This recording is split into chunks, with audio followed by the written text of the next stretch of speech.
Hi, this is Chris from Total Parts Plus, and today we have a 2012 Mazda 3 Neo hatch, stock reference number 4976. This shape runs from the 4th month 2009 through to the 10th month 2013. It has a LF 2-litre 4-cylinder petrol engine backed by an automatic front-wheel drive transmission.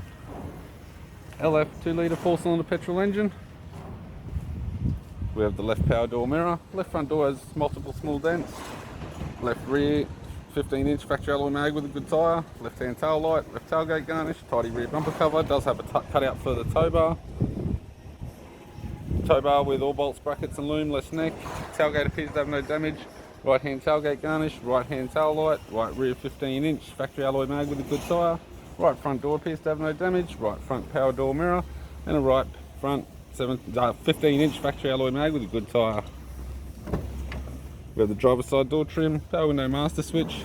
This vehicle is fitted with black cloth interior, automatic center console, automatic gear shifter, heater control, 6-stack CD player, interior mirror, courtesy lamp, left-hand sun visor, right-hand sun visor, instrument cluster, and a tidy 3-spoke vinyl steering wheel with cruise audio and phone buttons. I'm Chris from Total Parts Plus, and I'd like to thank you for watching this video.